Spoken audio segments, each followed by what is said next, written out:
What's up guys, my name is Ace, and with the launch of a new Call of Duty game every single year, the expectation is that we're essentially starting from scratch with each new Call of Duty game when it comes to all of the content and progression and everything like that. However, this year is looking very different in a lot of ways compared to what we're used to with the franchise.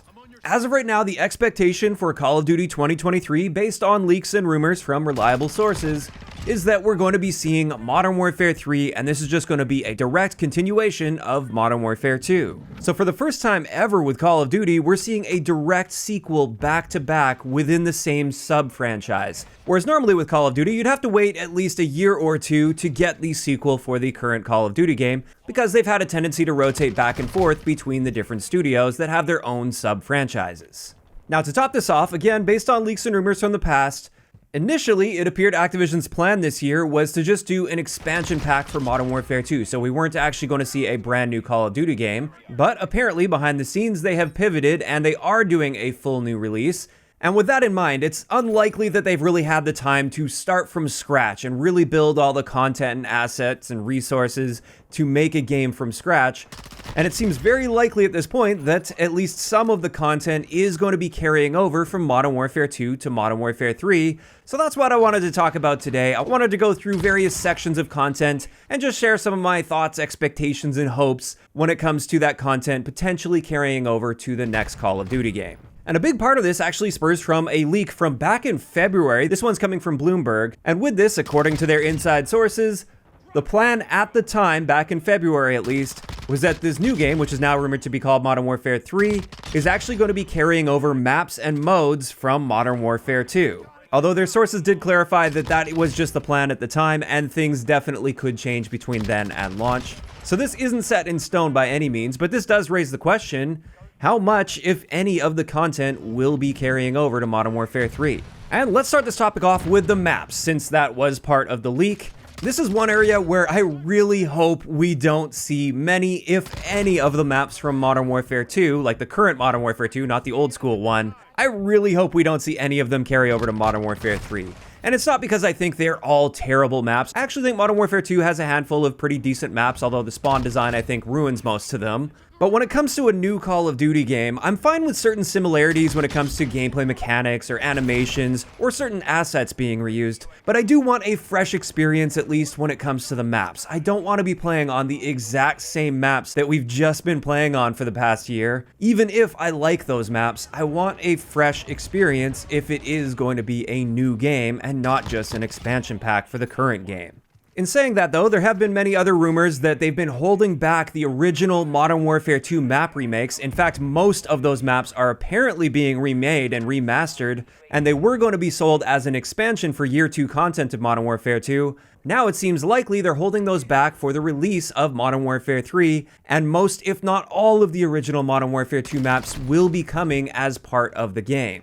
In fact, just a few weeks back, there were a few images leaked of a remastered version of Terminal as well as Scrapyard, and these are brand new versions of these maps. And therefore, I would definitely expect at least a good handful of original Modern Warfare 2 maps coming to Modern Warfare 3, which I'm fine with because we haven't played many of those maps in quite a few years, and we also know that at least for a good handful of them, they play quite well. But I am really hoping that leak from back in February doesn't hold true and we don't see any of the current Modern Warfare 2 maps carry over into the next game. Aside from, of course, I fully expect Shipment to be coming, just because that is now a staple of any Infinity Ward or Sledgehammer title. Also, on top of these original Modern Warfare 2 maps, I really hope we do get at least a decent collection of brand new, never-seen-before maps. I think that is really important to make for a fresh experience that has its own unique identity to it.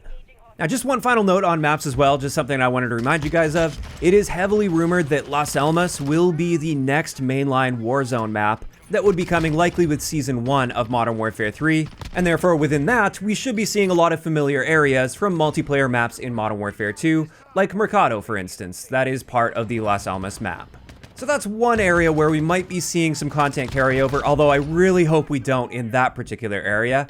Now let's talk about weapons. Will we be seeing weapons carry over from Modern Warfare 2 to Modern Warfare 3? Well, I think it's pretty obvious that at least a good handful of weapons will of course be carrying over between these two games, because I really can't imagine a Modern Warfare game that doesn't have an M4 or AKs or the MP5 or MP7 or P90 for instance. I'd honestly be pretty disappointed if these guns weren't in Modern Warfare 3. So yes, I would fully expect that certain models of weapons will be carrying over. However, I hope we at least see some texture adjustments on them just to make them a little bit unique, a little bit different, so we're not necessarily looking at the exact same weapon in our hands that we've been looking at for the past year. Also, I am just talking about the weapon models themselves. I suspect all of our weapon levels will get reset. I don't think we'll be seeing any progression carryover when it comes to weapons. And also when it comes to things like the stats of the weapons and how they perform, as well as the various attachments you can put on it, I doubt that will be one-to-one as well. Simply because I don't think we're going to be getting literally the exact same gunsmith system that we saw in Modern Warfare 2. I think it's likely we'll see something somewhat similar, but I don't think we're going to see a one-to-one copy and paste there. And as a result, when it comes to weapon blueprints that you buy in bundles or you get in the battle passes, for instance, this is another area where I don't see this carrying over into Modern Warfare 3. Having said this though, I think there's one particular section of content where there's actually an opportunity here, and I think a possibility that we'll be seeing content carryover. And this is with the characters and the character models. Since this is apparently going to be a direct sequel that's just picking up where Modern Warfare 2 left off as far as the story goes, of course, we're likely to see a lot, if not all, of the same characters from Modern Warfare 2. And I think this is the best chance that we've ever had in the Call of Duty franchise to have our character models transition into the next Call of Duty game, and possibly even the character models we've bought in bundles. Although I do want to make it very clear here, definitely don't expect this and don't operate under this assumption. I definitely wouldn't be buying bundles at the moment with the expectation that that character model is going to be usable in Modern Warfare 3. All I'm saying here is if there were ever a chance for this to be happening, this is the best chance we've ever had in Call of Duty. And I think this would be a great opportunity for them to increase confidence in their bundle sales, especially as we're getting later into the life cycle of Modern Warfare 2. This has always been a big problem with the Call of Duty franchise selling bundles compared to other games on the market. When you buy a bundle in this game, once the next game comes out, that bundle is not really relevant anymore because almost everybody always moves on to the next title. So with only a couple months to go with Modern Warfare 2's realistic life cycle, why would anybody want to buy a bundle that's quite expensive for industry standard, by the way? Why would anybody buy that knowing full well that they're likely to be moving on to the next Call of Duty title in 2 months where they won't be able to use that bundle? Unless, of course, they play Warzone, in which case it's expected the bundles will last at least a couple years. But like I said, I think this is a good opportunity for them to increase that confidence in people buying those bundles and potentially make some more sales out of it. Now, at the end of the day, though, in reality, even though I think it's absolutely insane that people would be buying $20 bundles or more than $20 bundles with only a couple months left to go in this life cycle, apparently they're still doing really well in sales. So maybe they don't really care about this, maybe they don't need to care about this because they're already making so much money. But at least from my perspective, I think this would be a great opportunity to win some of that goodwill back from the community, and also to potentially increase some of your sales for the final months of Modern Warfare 2. If they could put a little guarantee in the store, of course, once they officially announce and confirm Modern Warfare 3, they could put a little disclaimer that says, hey, this bundle will carry over into Modern Warfare 3. I think that could go over quite well with the community.